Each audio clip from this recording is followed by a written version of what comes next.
Brace yourself. I really do love the Katamari series, and I think the original Katamari Damacy and its immediate sequel, We Love Katamari, are some of the most enjoyable games on the PlayStation 2. The games are just so defined in their style, their mechanics, even their level design. It's so purely Japanese in its core essence that I'm still stunned that it actually got localized. Even at a budget price, I didn't expect the Katamari series to go beyond an obscure niche in gaming history overseas. But the first Katamari Damacy pioneered a saga of weirdness and quirkiness, opening the doors for a series that, originally anyway, didn't have a chance in hell of catching on stateside. But it caught on, and soon the series had a future in the States. The sequel, We Love Katamari, made subtle changes to the controls, improved the level design on a mechanical and navigational level, and added some great mission variety. The second roll of the Katamari tightened the bolts that the first put into place, and soon Katamari fever was all over North America. The series moved forward with games like Beautiful Katamari on Xbox 360, Me and My Katamari on PSP, and Touch My Katamari on Vita. But aside from a greatest hits in Katamari Forever on PlayStation 3, the series has since faded into the obscurity that I originally thought it to be destined for. It's mellowed, but it still is one of the most fascinating franchises to debut in the 6th generation of consoles. The Katamari series is so stylized, inventive, and addictive, but it illustrates a point that many games touch on but rarely extrapolate on. We as gamers like to bask in our own accomplishments. We like to see how far we've come over dozens of hours of playtime. Katamari fundamentalizes our love of accomplishments over time. It's all about using small victories to rise up against bigger obstacles, growing increasingly strong from weakness. It seems like a power fantasy, but it's much more than that.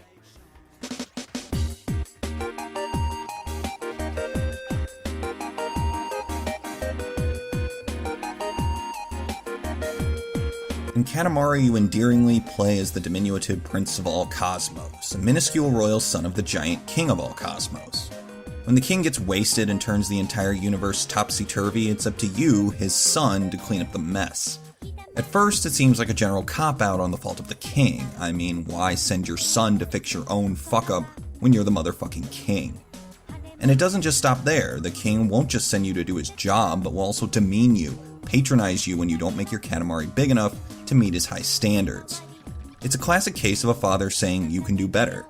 It's hurtful and very discouraging to hear a parent say this, but something like this doesn't form a roadblock. Instead, it gives you the drive to get better, work harder, and ultimately achieve the admiration of your father's approval. It's a push to improve and strengthen. But hold on to that thought for a second. Keep it in the back of your mind, because we'll come back to it later. Katamari's main mechanic is essentially that of a snowball rolling simulation. You roll the Katamari around, and any object small enough sticks to it to give it more mass. The more you roll up, and the bigger you make the Katamari, the bigger the objects that will ultimately stick to it. Over time, your Katamari will grow in size and the camera pulls out to see more of the world. Soon you move from absorbing shogi tiles and thumbtacks to birds, to dogs, to people, to cars, to buildings, eventually becoming so big that you're absorbing things as large as islands, whirlpools, clouds, and icebergs. Now, we gamers are no stranger to the power fantasy, the idea where we gain enjoyment and fulfillment from being big, strong, and invincible. And while Katamari certainly has factors related to the power fantasy, I don't think it conveys the whole story. Katamari isn't a power fantasy, it's a progression fantasy.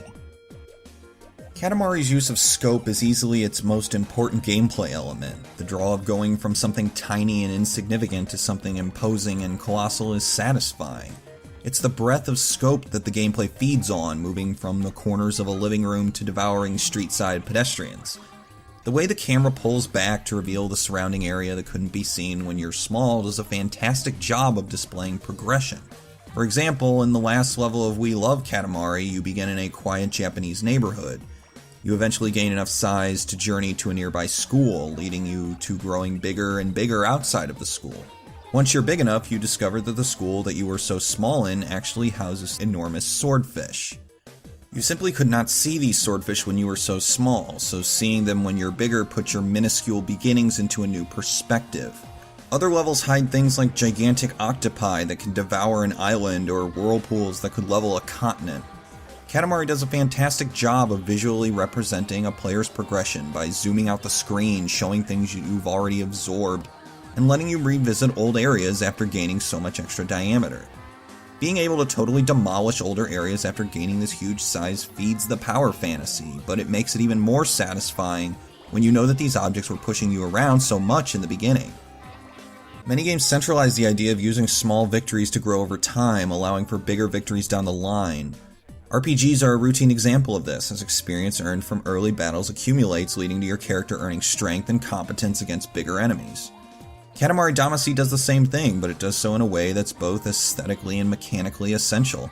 The things you roll up act in the same way as experience does in RPGs. Smaller items give little experience in the early game, but it builds up, leading you to being better equipped for enemies in the future. You can't defeat bigger, more aggressive obstacles in Katamari immediately. They'll push you around or even make you weaker by loosening items from your Katamari. When your Katamari is bigger, these inconveniences become mere pushovers, earning more diameter in the same way as larger enemies in RPGs drop more experience, letting you grow at an exponential rate. When the camera pulls out to reveal more items to roll up, it's like leveling up and being stronger for larger obstacles. From an aesthetic standpoint, the scope is clear. The enormous Katamari and simplistic graphic design do a great job of providing that visual transition from small to large without breaking immersion with reduced qualities in models or textures. It feels shockingly seamless over the course of your playthrough, and it's very easy to overlook how far you've come until you're tearing about entire islands after only a dozen minutes. But let's go back to the Katamari narrative for a second. The idea of trying to live up to your father's steep expectations is actually a perfect fit for the progression fantasy. Katamari, for all its pastel colors and incomparable weirdness, is a coming-of-age story. Really, the prince's constant patronization by the king is a desire for him to improve. Sure, it's done with a snide tone, but it's the desire to push and grow. The king's expectations are high, and in some cases seem impossible, but it's used to give the prince and the player that extra push to grow. This same theme is displayed in We Love Katamari, where we're shown that the King of All Cosmos' father pushes him to be better as well. It's tough love, so tough that it drives the king away from home, but using the experience to make him a strong fighter against street thugs, but an intelligent courter for the future Queen of All Cosmos. When things come full circle, the prince is under similar pressures, but by the end of the game, all the backhanded compliments and patronizing remarks are pushes to give the prince and player confidence. He wants those small, humble beginnings to become grandiose triumphs, and that journey in between, the Katamari game with its progressively difficult and vaster levels, is that progression at work. Gamers like to feel like the journey is meaningful, even when the destination is all that's on our minds. Going from level 1 to level 2 quickly accumulates to level 10, 20, 50, and so on. We often get so wrapped up in the journey that we nearly don't realize how far we've come, but Katamari is the pure aesthetic and mechanical embodiment of why that progression means so much to us. We like seeing something that was equal or even greater than us in power topple down in a single shot after a long period of training. It validates our hard work and puts our past struggles into perspective. Sure, it's a bit of an ego trip, but it compiles our journey into something palatable to the present moment. It makes our journey feel meaningful, and Katamari displays the visuals and the core gameplay elements to make that progression quantifiable and qualifiable. It's the purest representation of the progression fantasy you'll find in a game today. Katamari has the design, control, and aesthetic we need to make progression feel validating to us. It sums up the very idea of progress into its most fundamental form, and gives us all of the visual stimuli we need to see how far we've come over so long a time and feel good about that. Lots of games try to make the journey into something core and essential, but very rarely does a game totally isolate the positive feeling of becoming harder, better, faster, and stronger. Katamari, on the other hand, does just that. It simply wouldn't work without it. I'm Alex PostMesmeric Carlson, and thanks for watching.